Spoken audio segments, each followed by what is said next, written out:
Deixe seu like, galera, se inscreva aqui no nosso canal Mundo Fla React. Vamos aqui para mais uma reação. Pré ou pós-jogo, né? Da concepção da estratégia adotada pelo Abel, pelo desempenho individual e coletivo dos jogadores, e sai do Rio de Janeiro com uma situação, não dá para dizer que é irreversível, porque ela é reversível, mas o cenário ele é muito preocupante, não só para a Copa do Brasil, mas olhando um pouco mais adiante. O Abel admitiu, depois da última derrota para o Vitória, que o Palmeiras não vive um bom momento. Hoje, o Flamengo fez o que ele quis com o Palmeiras. Poderia ter feito uma vantagem ainda maior. O Palmeiras jogou muito mal e carrega uma vantagem muito complicada de reverter na bagagem para a semana que vem. André Kfouri, Vitória Rubro-Negra, André. Boa noite, Felipe. Boa noite, Gustavo. Uma ótima noite a todos. O placar ficou curto perto do que o Flamengo fez no jogo, né? Depois dos 2-0, né? O 2-0 é um placar meio clássico, assim, em confrontos de mata-mata. É aquele placar que, óbvio, não é uma vitória simples, não deixa um gosto de, né, que você fez pouco, mas te coloca numa posição muito vantajosa, muito confortável, eu diria, para negociar as coisas no jogo seguinte. Mas o Flamengo teve futebol, com o Luiz Araújo, depois com o Wesley, que tentou fazer um passe para o Gabriel.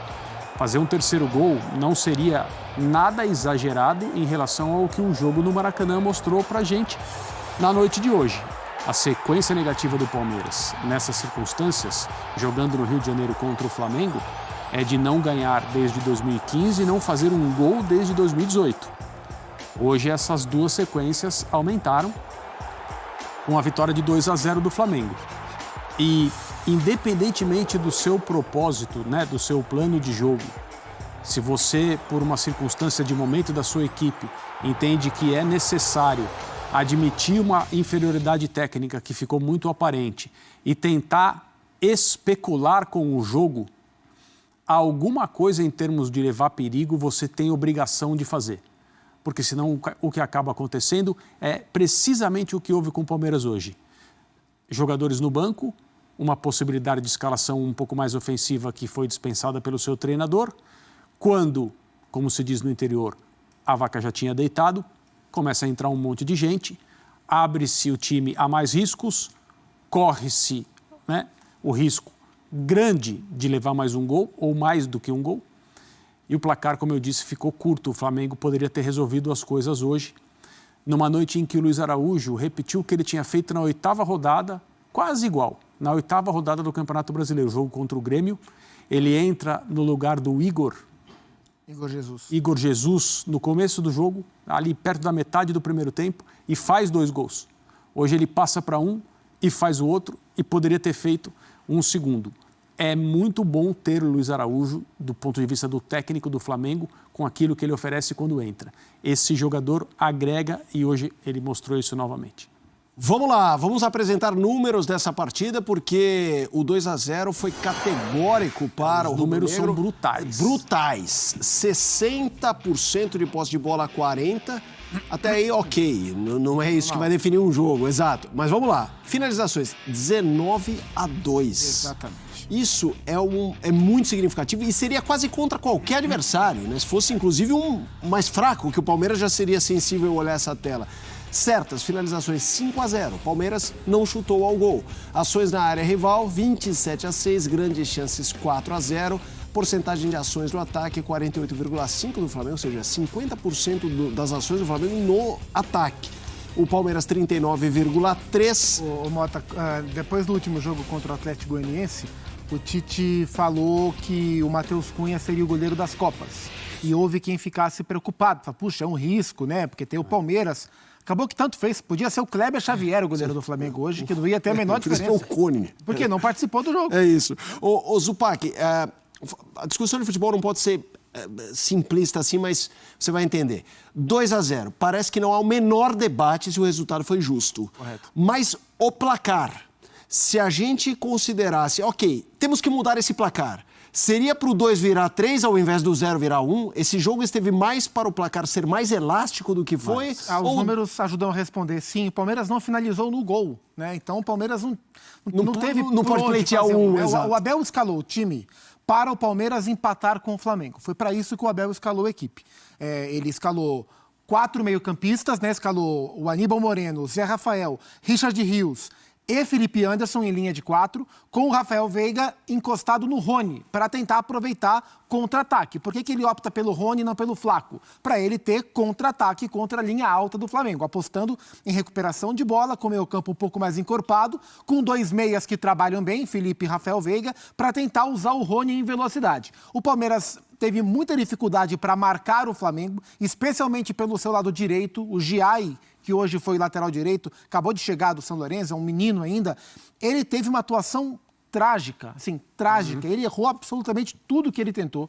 Ele teve um trabalho hercúleo com o Cebolinha no começo do jogo. Aí o Cebolinha machucou, saiu. Aparentemente o Giai teve um pouco mais de tranquilidade. Veio o segundo tempo e com o Luiz Araújo ele sofreu demais, ele errou saída, enfim. Então as escolhas individuais do Abel deram errado.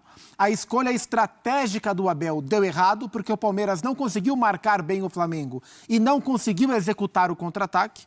Então, assim, eu acho que esse ponto a gente pode criticar o Abel. A estratégia foi demasiada defensiva. Uma coisa é o Palmeiras não se lançar abertamente contra o Flamengo. Outra coisa é o Palmeiras jogar para empatar contra o Flamengo. Isso não dá, sabe? O Palmeiras tem condições, mesmo entendendo que é uma eliminatória, que tem jogo no Rio, jogo em São Paulo, os primeiros 90 minutos tem que ser inteligente, o Abel é um cara estratégico. Até aí, beleza. Mas foi exagerado. O Palmeiras não jogou.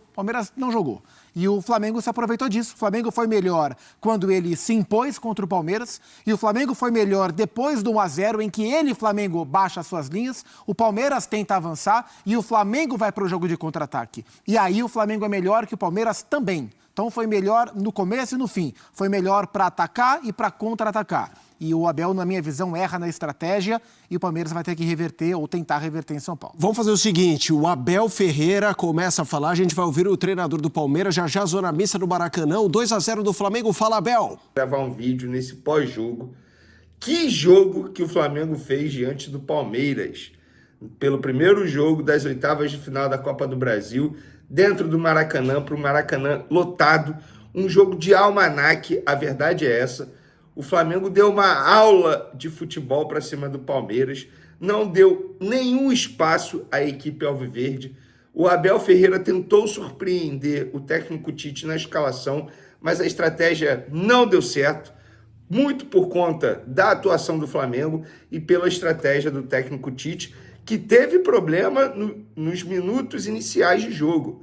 Aos 22 minutos teve que fazer uma alteração essa que surtiu efeito, mas de maneira positiva, porque o Tite foi inteligente. A gente vai falar sobre esse jogo no vídeo de agora, mas antes, gostaria de pedir para vocês se inscreverem no canal, para vocês darem o like no vídeo, ativarem a notificação, compartilhar o vídeo com os amigos, com as amigas, e assim ajudar o canal Vene Casagrande a crescer cada vez mais. Conto com a sua colaboração. Qualquer ajuda será super bem-vinda. Se quiser ajudar de maneira financeira, o meu muito obrigado desde já. O Pix está aí na descrição. Vamos falar sobre esse jogo? Pois é, como eu falei aí na minha introdução, que jogo que o Flamengo fez. Jogo digno para palmas. Mas antes do jogo, eu acho que o dia 31 de julho de 2024, 31/7 de 2024, tem que ficar marcado na história de todos os torcedores rubro-negros que estão vivos e vivenciando, repito, um dia histórico.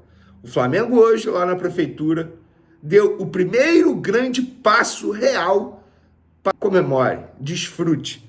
O dia começou assim, com essa notícia maravilhosa. Eu estou olhando para o lado porque eu estou vendo pós-jogo aqui as entrevistas. Com essa notícia maravilhosa, e terminou com outra notícia maravilhosa dentro de campo. O Flamengo dando uma aula de futebol para cima do Palmeiras. Na escalação, o Abel Ferreira surpreendeu. Preencheu o meio de campo, colocou Caio Paulista na lateral esquerda, Giai na lateral direita. Eu confesso, pelo menos, nas prévias das escalações informadas pelos meus amigos que acompanham o dia a dia do Palmeiras, ninguém botou esses dois jogadores. E nem o Richard Rios, eles colocavam como possível titular. Mas o Dudu ficou no banco de reserva, por exemplo. Inclusive era o meu medo, se o Dudu fosse escalado como titular, como seria a reação do Ayrton Lucas na marcação. E vamos falar de Flamengo? Partidaça dos dois zagueiros do Flamengo, Fabrício Bruno e Léo Pereira. Partidaça do Varela. O Varela, ele foi bem não só no quesito defensivo, que é o forte dele, mas até a idas ao ataques ele foi muito bem. E na lateral esquerda, que é ao contrário, o Ayrton Lucas vai muito bem ao ataque. Hoje ele foi muito bem na parte defensiva, um dos melhores em campo. Não seria nenhum exagero eleger o Ayrton Lucas como um dos melhores em campo. Jogou muita bola, sobretudo no primeiro tempo. Pulgar, vamos para o meio de campo. Jogou na base do sacrifício, dores na panturrilha.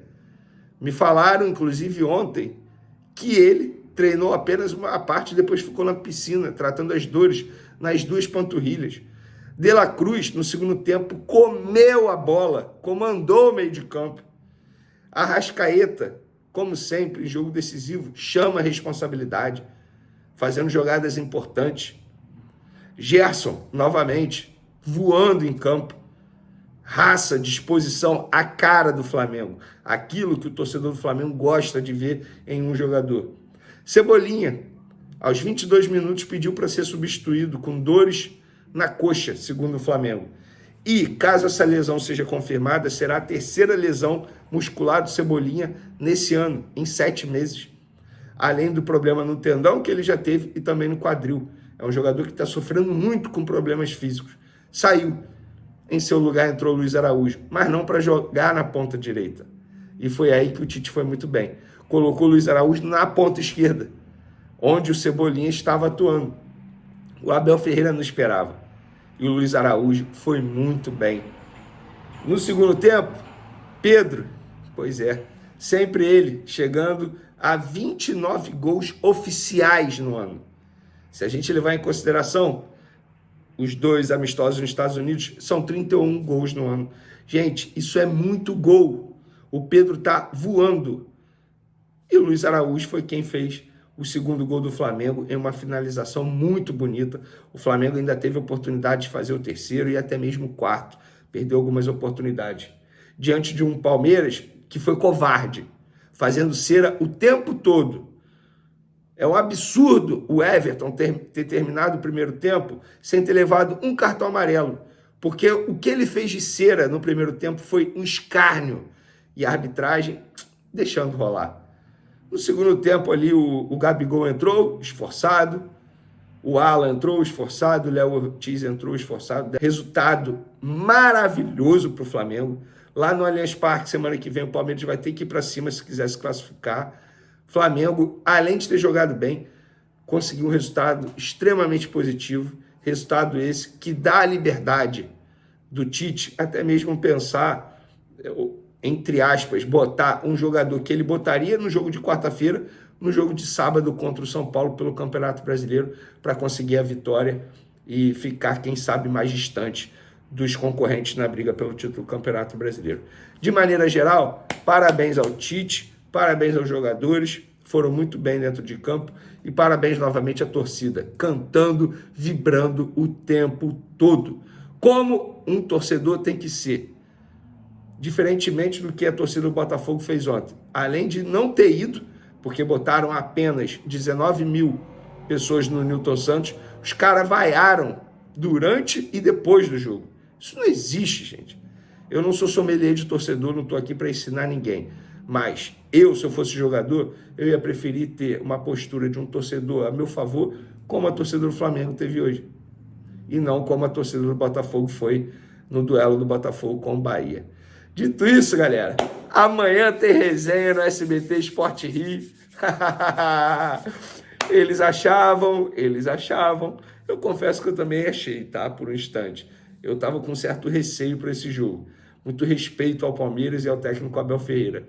Mas ainda bem que eu me enganei. O Flamengo venceu muito bem. E agora é esperar para quarta-feira que vem. E aí, torcedor, você gostou da atuação? Qual nota você dá para a atuação no Flamengo? Pode comentar à vontade. Um beijo para vocês, forte abraço. Isso aí, nação, ficamos por aqui. Esse foi aqui mais um corte aqui do nosso canal, sempre trazendo aí conteúdo diários para vocês com as últimas notícias e atualizações do Mengão. Deixa aquele like, galera, se você quiser nos ajudar, se inscreva, ative o sino e sempre compartilhe nossos vídeos com seus amigos. ficamos por aqui e até o próximo vídeo.